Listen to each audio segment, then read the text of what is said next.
Thanks, everyone, for joining us for today's episode of The Capitalist Investor. I'm Mark Tepper, joined by Derek Gabrielsen. D, what's going on? Mark, how are you, man? I'm good, man. So today's show should be fun because we get to talk gambling, kind of, sort of. A little bit. Okay? And I know you've been wanting to do talk a little bit about gambling. I mean, you're doing, people used to do sports betting back in the day when there were sports, DraftKings stock has kind of skyrocketed. What are you betting on recently? So Madden simulations? Yeah, so jeez, oh man. Right in the middle of the lockdown, nothing going on. My buddy said, hey, you can actually bet on these Madden simulations. So like no one's playing the actual video game. It's just a simulation, the computer against the computer. And you can basically bet on who's going to win. How awful. What has the world come to, man? For like a 3 or 4 day period there, if you kind of closed your eyes, it was like you were actually watching football. So I'm not a big gambler at all, but throwing $10 down and having a rooting interest in something was, something you can only watch so much. What is that show, Tiger King or whatever? Yeah, dude, that's terrible. Yeah, I watched the whole thing. Yeah, I must admit. But yeah, so you got Dave Portnoy, president of Barstool, right? The guy used to bet on sports. Mm-hmm. Now what's he doing? He's betting on stocks. Day trading. Yeah. DTTG, right? DDTG, whatever the heck it's called. So he's betting on stocks. So we already manage money for all of our clients. So we're not going to talk about that. We're going to talk about a different kind of betting, a different kind of handicapping, right? Because that's what the Vegas odds makers do, is they handicap games. Yep. They try to figure out how much someone is favored by, right? How many points you need to give to the other team so that it's more of an even or a level playing field. So we're going to handicap the presidential election in this show.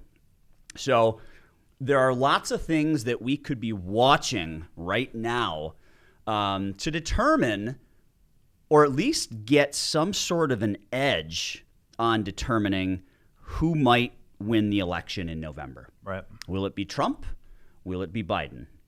Okay, and we're assuming Biden's going to be the Democratic nominee, right? Because everyone else has dropped out. Yeah. All in the same day, pretty much. Yeah, and they all supported him. That's funny how that works. Yep. All right, so a couple things I want to kick off with. First and foremost, since 1928. Yes, it is since 1928. The S&P 500 has predicted 87% of the U.S. presidential elections. All you have to do is look at the performance of the S&P 3 months before the election. If it's positive, the incumbent party stays in office. If it's negative, you have a regime change. It's that simple. Okay? That's crazy. 87%. That's up there. And every single one of them since 1984. Right. Okay, so 87% accuracy. Okay.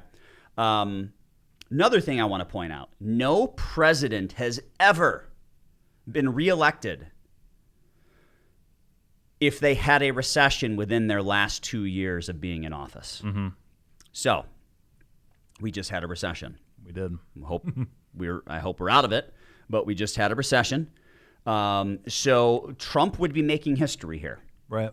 If he wins, right? It would be historical because he would be overcoming a recession. Now, on the plus side of things, it appears that he is going to have, by most people's estimates, a plus 20% GDP quarter leading into the November election. That would certainly help him. That would help. That would help quite a bit. Yep. So, we can look at all of these statistics and odds, and I guess I'm placing a little less weight on the recession thing, only because it was a man-made recession. The economy didn't peter out because it was just frothy and the fundamentals weren't there. It petered out because we forced a shutdown. Right. And even before we forced a shutdown, many people started just refraining from going out, from spending. So it totally was man-made. So I'm discounting that indicator a little bit, and then I do believe that Trump is going to have a plus 20% quarter of GDP leading into the election, which you think he's going to 20%, huh? Quarter over quarter on an annualized rate? Yeah. I mean, coming off of a despicable quarter. Oh, yeah. The bar's pretty low, buddy. Bar's pretty low. So consensus is somewhere around plus 20%. Right. Now, if it's plus 18, that's still pretty good. Right. If it's plus 30, that's really good. Right. So, I mean, we'll see, but we're coming off a low base, and we'll see how things progress. I mean, obviously, if there's another economic shutdown, that probably doesn't bode well for Trump. No. Right. And I doubt there will be an economic shutdown. I just heard Larry Kudlow promise that there will not be another one. Yeah, I don't know if that makes me feel better, though. You're saying you don't believe Larry, or? Well, the last time you said something like that, then the bleep hit the fan. I think he was on CNBC and said basically, the coronavirus was contained.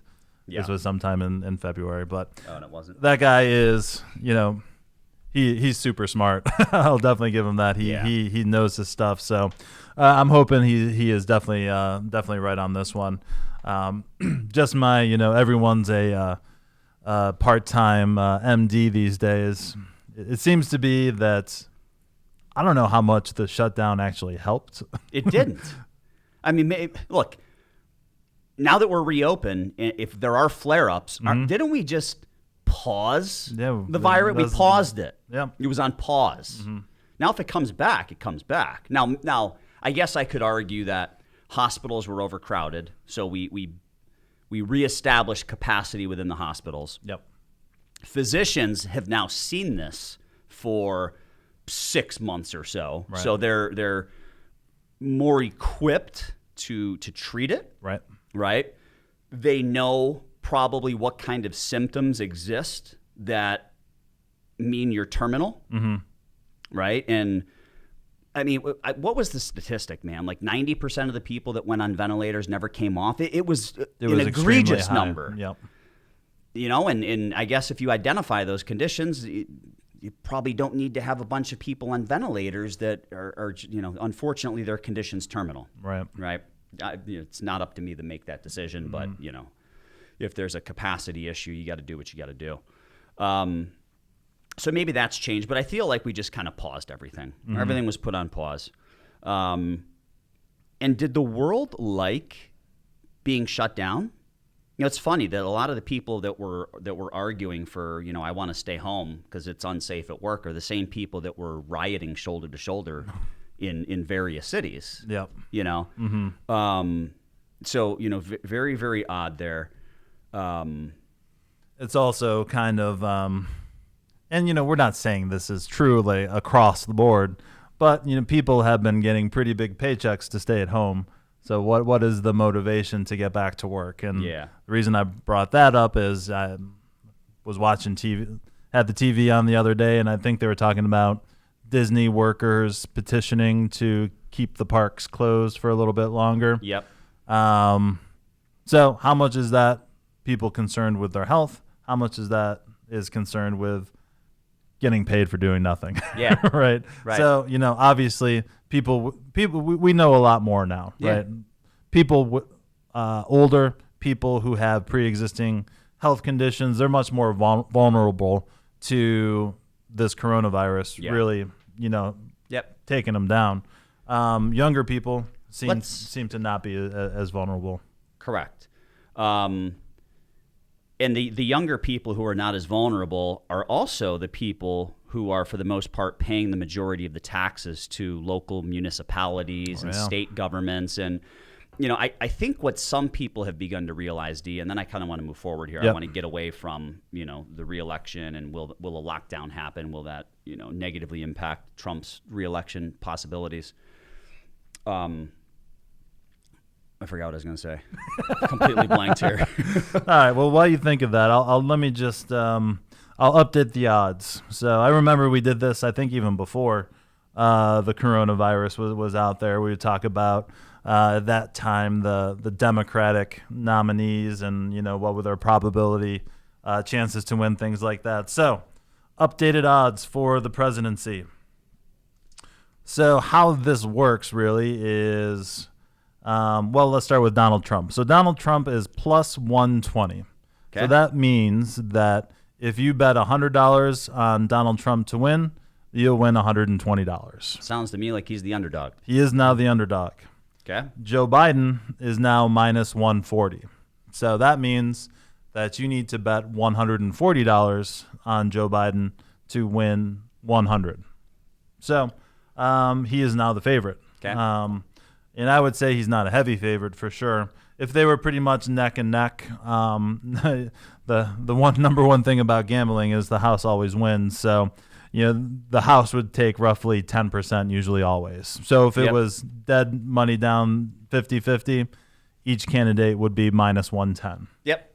So, pretty even, but Trump has definitely he was the favorite and is now the underdog. Yep. So I guess what I want to look at here is the polls. Who the heck is factored into the polls? Right? Because the polls are showing that the betting odds are with Biden right now. Right? The Biden is the favorite. But it caused me to think, D, I mean, who would participate in a poll? I'm okay with the current regime. Okay? I don't want change. So I'm not going to go and find a poll for me to cast my, quote unquote ballot and let them know who I'm going to vote for. I'm not interested. Now on election day, you better believe I'm going to be there voting. Right. Okay. So it has me wondering if,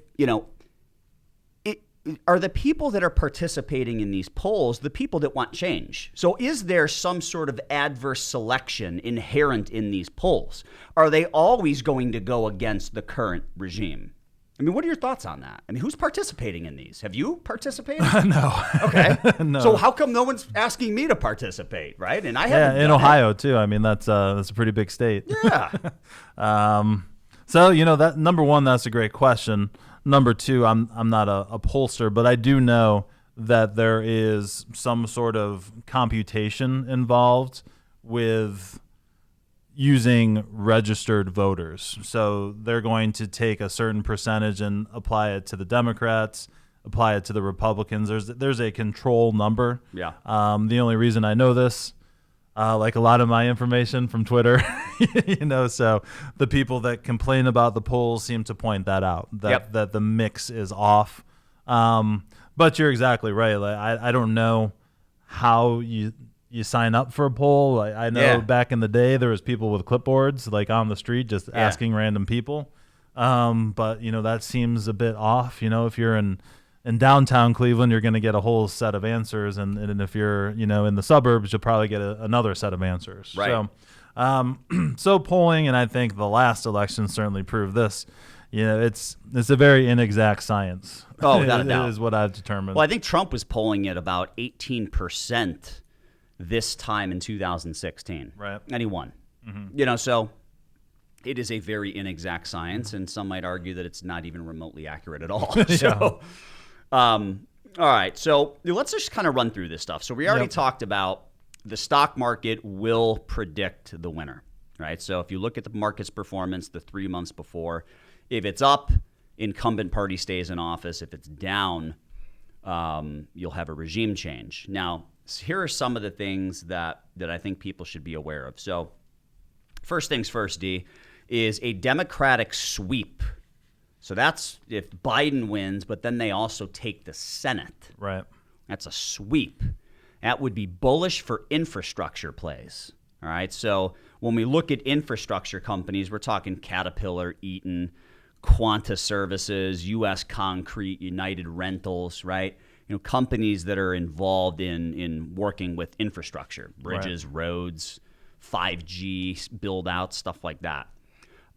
So you can kind of create a basket of those stocks and just watch their performance versus the S&P 500. Mm-hmm. Now, since the COVID crisis struck, that basket of stocks is trending upward, okay, which would mean the likelihood of a Democratic sweep has increased, but that's off the COVID base. Right. If I go back to January 1st, it looks like we're about even. Right. So I think that's something to keep in mind. But, you can kind of take a basket of a few of these companies and just take a look for yourself. Maybe pick 5 companies that would benefit, if there's an infrastructure bill. And if they're outperforming the S&P, then it looks like investors are pricing in that it's more likely that you'll see a Democratic sweep. I think the other thing that you could look at is those companies that are going to be most impacted should there be a Democratic sweep. If there were a Democratic sweep, it's very likely that they would hike the corporate tax rate from 21 up to 35%. Okay. Which is not good for a lot of businesses, but particularly for companies like ADP, the payroll company, CVS, all the drugstores, Facebook, Gap, Salesforce, Ulta Beauty, Zoetis, which is the pet medicine company. These are examples of companies that would be disproportionately impacted in a negative manner if there were a Democratic sweep whereby the C Corp tax rate went from 21 back up to 35%. Right. And I don't know that they're talking about going all the way back up to 35. Maybe it's 28, but there would be talks of this only if there were a Democratic sweep. Right. If Biden ends up winning the presidential election, but the Republicans keep the Senate, none of this will happen. Right. And that's the checks and balances part of things, right? But if there is a Democratic sweep, that corporate tax rate, that's almost a certainty. That it will go up. Yeah. And watch your money, folks. it will vanish. Your statements will not be pretty if that happens. I mean, just imagine if you go from a 20% tax rate, so you're keeping 79 cents of every dollar you make, and all of a sudden now you're keeping 70 cents of every dollar. Right. Like, that's a big deal, man. Mm-hmm. And all the earnings are going to go down. Increasing that corporate tax rate while at the same time, still potentially having adverse effects from the coronavirus, while these and those adverse effects, and we've talked about this, companies gradually reducing their workforce. Yep. Kind of using this as a way to trim back the fat, if you will. Yep. That's not going to bode well for the economy. Yep. I think the last thing we should talk about here, D, well, the two things. Let's talk about healthcare and let's talk about China exposure. All right, and then we'll wrap up the show so we don't take too long here. Healthcare, right? So the Democrats have been pushing for a public option for healthcare. But I think it's much more likely that all they do is expand the Affordable Care Act. Right. Right. So that would actually, if there's no public option, that would be good for, the HMOs and the hospitals and stuff like that. Right. So something to pay attention to there is just kind of watching the healthcare stocks.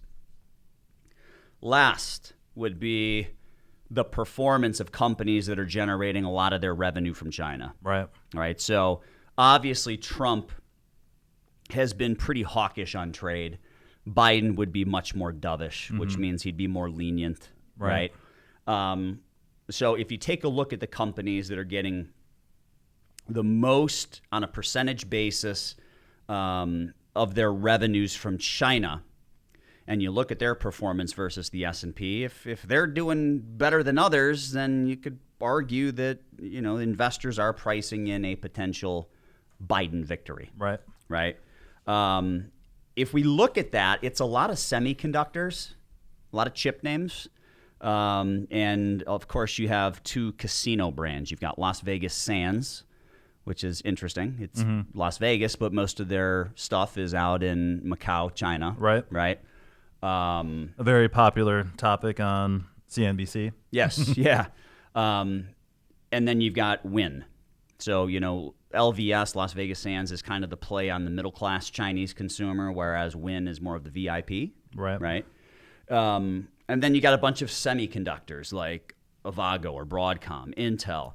You've got Texas Instruments. You've got Xilinx, Western Digital. And then you've got Tiffany & Company. Yeah, I was high-end jewelry. Like, it's just That didn't really make sense to me. Of all the companies I'm seeing here with most revenue exposure to China, I wasn't expecting to see Tiffany there. No. You know? That name jumped right out at me. You know, we're full disclosure, we're looking at the same list here. Yeah. But yeah, it's so, you know, I guess, have you ever seen what's that movie? Crazy Rich Asians? I have not. No. It was actually pretty good. Yeah. But I guess that's the demographic that Tiffany's is going after there. Yeah. I haven't seen it, so I don't know. So, you know, I think those are some things that people can watch over the course of the next several months. I wouldn't be watching the polls.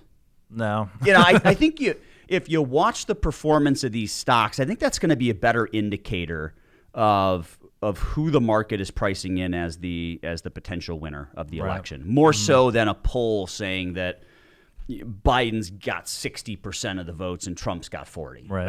I don't believe it. Like I said, you know, I don't think there's any mystery about it. I'm not voting for Biden. But I have not been offered to participate in any of these polls either. Right. You know, so at least my opinion's not showing up. I'm sure there's a bunch of Biden supporters who will claim their opinion's not showing up too on the other side, though. Right. So, you know, I think those are some things that you're better off watching, and most importantly, pay attention to the overall direction of the stock market, the S&P 500, the 3 months before the election. If it's positive, incumbent party remains in office. If it's negative, you have a regime change. So, as always, thank you for joining us for today's episode. If you have any questions, feel free to email us at info@swpconnect.com. You can also shoot either myself or Derek a message right in the show notes.